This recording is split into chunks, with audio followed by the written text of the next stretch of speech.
పరీక్షల ద్వారా ఉద్యోగ అవకాశాలు పొందే వారికి శిక్షణ ఇవ్వడంలో విశేష అనుభవం గల సంస్థ సిద్ధార్థ కోచింగ్ సెంటర్లో ఆ సంస్థ సీనియర్ డైరెక్టర్ పిల్లి విజయభాస్కర్ పోటీ పరీక్షలకు ఆన్లైన్ క్లాసులను ప్రారంభించారు. స్థానిక ప్రకాశం రోడ్లో ఏఎస్ఎన్ కళాశాలకు సమీపంలో గల సిద్ధార్థ కోచింగ్ సెంటర్ వద్ద బుధవారం ఏర్పాటు చేసిన సమావేశంలో పోటీ పరీక్షలకు ఆన్లైన్ క్లాసులు కూడా నిర్వహించే విధంగా లాంఛనంగా ఆన్లైన్ క్లాసులు ప్రారంభించారు. ఈ సందర్భంగా డైరెక్టర్ పిల్లి విజయభాస్కర్ మాట్లాడుతూ గత 35 సంవత్సరాలుగా ఎన్నో వేల మందికి ప్రభుత్వ ఉద్యోగాలు వచ్చేందుకు వీలుగా శిక్షణ తరగతులు నిర్వహించామని ఇక నుండి ఆఫ్లైన్ క్లాసులతో పాటుగా ఆన్లైన్ క్లాసులు కూడా అందుబాటులోకి తెచ్చినట్లుగా తెలిపారు.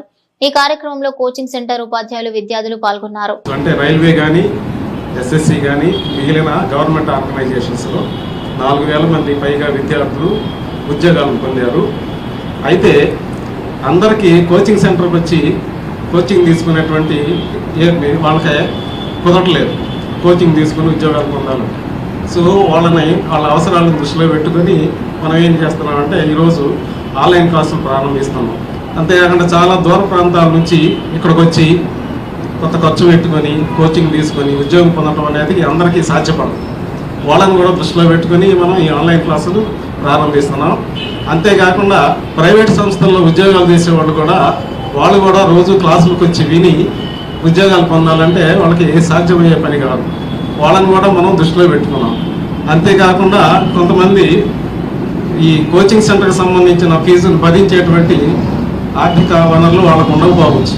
అలాంటి వాళ్ళకు కూడా వాళ్ళకి తక్కువ ఫీజులోనే వాళ్ళకి ఆన్లైన్ క్లాసులు పొంది ఉద్యోగం పొందేటువంటి అవకాశాన్ని వాళ్ళకి కలుగు చేయడం కోసం మనం ఈ ఆన్లైన్ క్లాసులు అనేవి ప్రారంభిస్తున్నాం.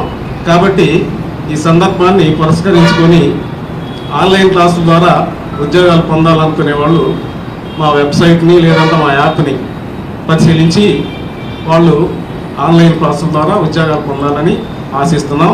అయితే బిగినర్స్కి చాలా సులువైన పద్ధతులు ఈ ఆన్లైన్ క్లాసులు అనేవి డిజైన్ చేయబడినాయి. కాబట్టి ఈ అవకాశాన్ని అందరూ సద్వినియోగం చేసుకోవాలని మనం చేసుకుంటాం.